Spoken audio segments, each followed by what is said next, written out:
கன்னியாகுமரி நாடாளுமன்ற தொகுதி காங்கிரஸ் கட்சி வேட்பாளர் விஜய் வசந்தை ஆதரித்து கனிமொழி தேர்தல் பரப்புரை மேற்கொண்டார்.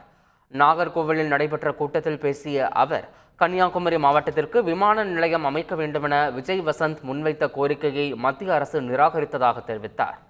மேலும் கார்ப்பரேட் நிறுவனங்களுக்காக மட்டுமே பாஜக ஆட்சி நடத்துவதாகவும் அவர் குற்றம் சாட்டினார்.